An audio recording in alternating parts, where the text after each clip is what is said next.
जब भी कभी भी पुलिस रेड होती थी तो बच्चों को ज़्यादा छुपाते थे। तो आप सोचो कि 2 बजे रात को आप अपने 10 साल के बच्चे को उठा के कहते हो बेटा पढ़, क्योंकि अभी पुलिस आएगा और तुझे देखेगा। नहीं तो ये बच्चे 8 साल के बच्चे माँ के साथ जेल चले गए।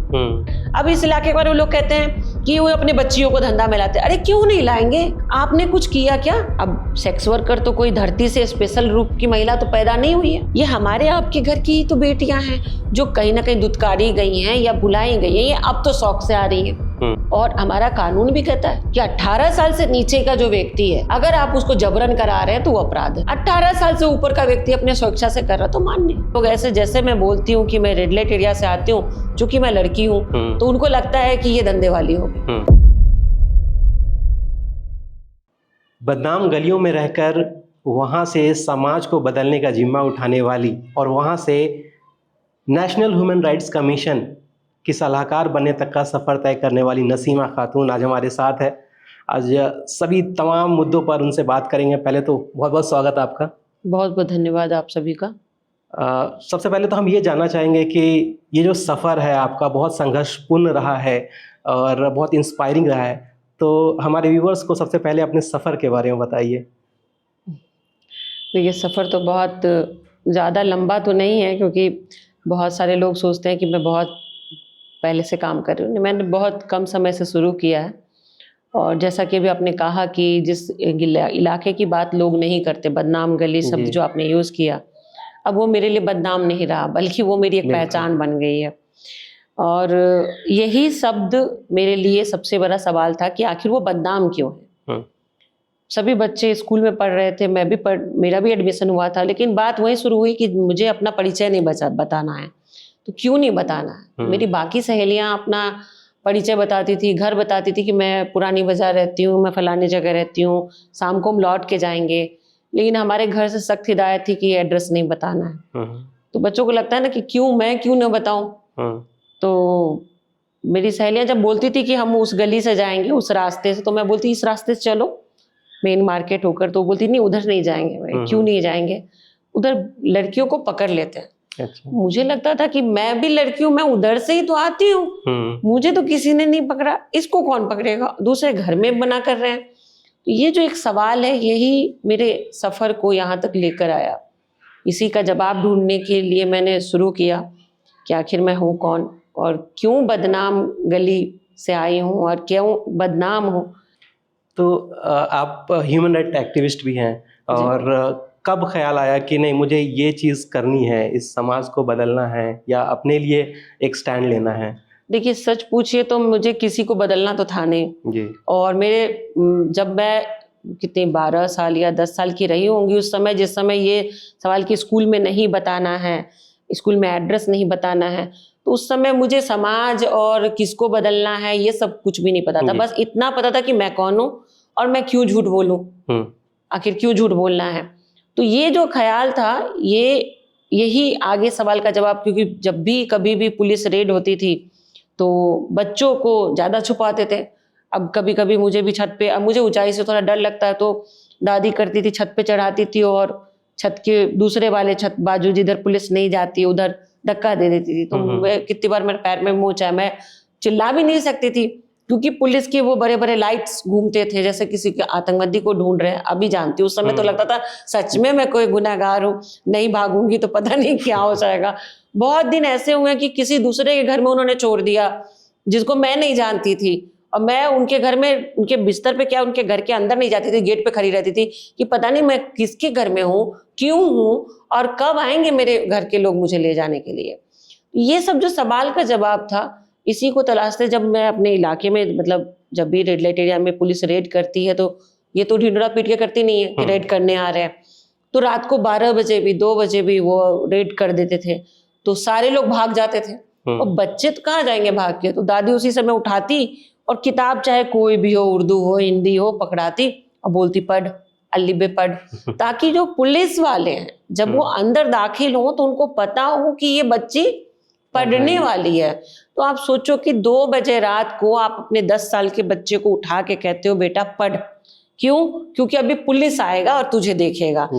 बच्चे आम लोग को भी पुलिस का नाम लेते सबकी फटती है। तो अब सोचो कि रात को 2 बजे तो वो जो हालत होती थी ना, फिर वही क्वेश्चन मार्क होता था। मैं पुलिस को बड़ी ध्यान से देखती थी कि वो क्यों ऐसा कर रहे हैं, हम क्या किए हैं, मैंने किया क्या है, मुझे समझ में नहीं आता था। तो ये जो पूरा मसला था ना, वो धीरे धीरे जड़ होता गया दिमाग में। फिर कुछ ऑर्गेनाइजेशन वगैरह में जुड़ी, तो वहां भी यही था कि जहाँ वो लोग मुझे मिलते, चाहे पत्रकार हो चाहे कोई भी, और जहाँ मैं बताती कि मैं इस इलाके से आती हूँ, तो पहले तो वो सरसरी नज़र से ऊपर से लेके नीचे तक देखते। मुझे लगता भाई ऐसा क्या किया मैंने, ये मुझे ऐसे क्यों देख रहे हैं। क्योंकि अभी भी बहुत सारे लोग ऐसे, जैसे मैं बोलती हूँ कि मैं रेड लाइट एरिया से आती हूँ, चूंकि मैं लड़की हूँ, तो उनको लगता है कि ये धंधे वाली होगी। क्योंकि एक कॉमन सेंटेंस है जो हर किसी के दिमाग में बचपन से दिया गया, ये आप भी नहीं लिए, आपको भी बताया गया कि उस इलाके में गंदे लोग रहते हैं। तो ये जो गंदे लोगों की परिभाषा थी ना, वो मेरे लिए एक बहुत बड़ा चैलेंज था। क्योंकि मेरे मन में एक सवाल था कि आखिर मैंने किया क्या है। मैं ना कोई गंदा काम कर रही हूँ, बस मैं पढ़ना चाहती हूँ, मैं भी वैसे ही रहना चाहती हूँ जैसे आम बच्चा रहना चाहता है, मगर क्यों वो माहौल क्यों नहीं है। मेरी सहेलियां ईद दिवाली में एक दूसरे के घर जाती है, मैं उसको अपने घर नहीं बुला सकती, मुझे बहुत सारे झूठ बोलने पड़ते हैं। लेकिन यहाँ मैं जिस जगह पैदा हुई, मेरे अंदर में एक सवाल उठा कि मैं जब कुछ गलत की नहीं, तो ये बच्चे 8 साल के बच्चे माँ के साथ जेल चले गए, और उनके परिवार वाले पागल हो रहे हैं कि भाई बच्चे को तो छोड़ दो, वो जेल जाएगा तो उसका भविष्य क्या होगा। अब वो अभी जैसे मई का महीना, जून में ही हुआ था वो भी रेड, जून मई गर्मी की छुट्टी होती है, गर्मी की छुट्टी के बाद जब आप जेल से बाहर आएंगे तो बच्चे स्कूल जाएंगे तो कहेंगे हम तो गए थे घूमने मम्मी पापा के साथ। वो क्या बोलेगा, मैं जेल में घूम के आया था। हमारे इलाके में, मतलब इस तरह के जो भी इलाके हैं भारत में या दुनिया में कहीं भी, वहाँ विडम्बना क्या है कि जैसे मैं आज भी एग्जांपल देती हूँ कि मान लीजिए अभी मेरे पास एक, मैं तो अपने जगह पे देखी ही हूँ, ड्रॉप आउट होते हैं क्योंकि आप आइडेंटिफिकेशन नहीं बता सकते, और जैसे बगल वाली लड़की को पता चल गया कि ये देह व्यापार करने वाले परिवार से आते हैं, तो उनका दूरी बढ़ जाता है। तो अभी मेरे पास नागपुर में Ganga Jamuna red light area है, वहां से बात हो रही थी। उस बच्ची का 8 का एग्जाम था अभी, है ना, और पुलिस रेड की, उसकी मम्मी नानी अरेस्ट हो गई। दूसरे दिन उसका पेपर स्टार्ट हो रहा था। अच्छा। और उसके घर में कोई और नहीं है जो उसकी मम्मी नानी को छुड़ाए, घर को संभाले, उसका एग्जाम कराए। उसका क्या हुआ, 1 साल ड्रॉप हो गया, खत्म हो गया। अच्छा, ड्रॉप हुआ 1 साल मतलब खत्म हो गया। आप पहली सीरी मैट्रिक के बाद अगर ड्रॉप होता है तो आप दोबारा तैयारी कर लेते हैं। आप स्कूल में ही ना आपने लाइफ डिस्टर्ब कर दिया। अब ऐसे हजारों करोड़ों बच्चे हैं सेक्स वर्कर के, जिनका पढ़ाई इसी कारण से छूट जाता है। ये बात मैं आज आपको बता रही हूँ, आपने कभी सुना इस तरह की बात? वहां पे एक ही बात इस इलाके के लिए कहा जाता है कि वो धंधा करते हैं इसलिए नहीं चाहते हैं। ये कोई नहीं चाहता। अब एक सेक्स वर्कर से पूछिए, वो बोलेगी कि मेरी बेटी कलेक्टर बनेगी, मैं चाहती हूँ, चाहे मैं कुछ भी करूं उसके लिए। क्यों चाहती है? क्योंकि उसको भी चाहिए इज्जत की जिंदगी, उसको भी चाहिए कि उसके बच्चे को कोई गलत नजर से ना देखे। ये तो कॉमन सेंस है। हर एक व्यक्ति अपने परिवार को सेफ रखना चाहता है, सेक्स वर्कर भी रखती हैं। अब इस इलाके के बारे में लोग कहते हैं कि वो अपने बच्चियों को धंधा में लाते हैं। अरे क्यों नहीं लाएंगे? आपने कुछ किया क्या? खोलिए ना शिक्षा का द्वार इनके लिए। कहिए स्कूल में कि आप सेक्स वर्कर के बच्चों को भी आदेशित करिए स्कूलों को, कि जैसे आदेशित सभी विकलांग के लिए किया, अपने दलित समुदाय के लिए किया, अल्पसंख्यक के लिए, वैसे करिए जी। जो क्षेत्र लोकेटेड है उसके पास सरकारी स्कूल, उसको कहिए कि ऐसे बच्चों को आप कम से कम 5 बच्चों को भी आप एडमिशन ले। ऐसा कोई आदेश जारी हुआ? नहीं हुआ। तो अब ये बताइए कि एजुकेशन क्यों ना महत्व? सारे समाज में, भारत में एजुकेशन पाके लोग कहां से कहां पहुंच गए। अब सेक्स वर्कर तो कोई धरती से स्पेशल रूप की महिला तो पैदा नहीं हुई है, कोई अलग प्रजाति तो है नहीं। ये हमारे आपके घर की तो बेटियां हैं जो कहीं ना कहीं दुत्कारी गई हैं या बुलाई गई हैं। ये अब तो शौक से आ रही हैं, अब तो छोड़ दीजिए। पहले ऐसा मजबूरी वाले वर्ड यूज होते थे, आज शौक से आ रही हैं। अब क्या करिएगा आप? और हमारा कानून भी कहता है कि 18 साल से नीचे का जो व्यक्ति है, अगर आप उसको जबरन करा रहे हैं तो वो अपराध है। 18 साल से ऊपर का व्यक्ति अपने स्वेच्छा से कर रहा तो मान्य। मैंने यही सवाल, दिल्ली में एक रैली था 8 मार्च को, उसमें महिला बाल कल्याण मंत्री थी रेणुका चौधरी, उनसे मैंने यही कहा कि मैक्सिमम एजुकेशन के लिए कितना चाहिए? 25 साल। कंप्लीट करने के लिए।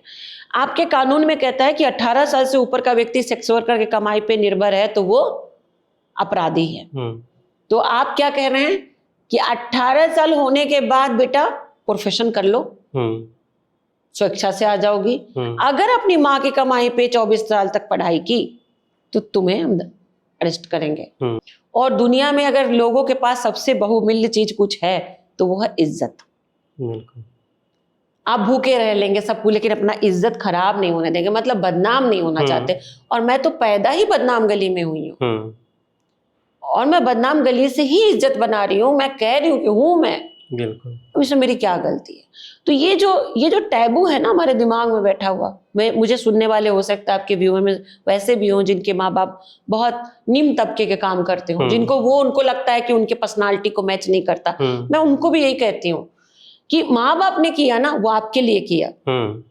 आप उनके लिए वैसा करके दिखाओ कि उन माँ बाप को लगे कि मैंने नाली में भी रह के हीरे को दिया है।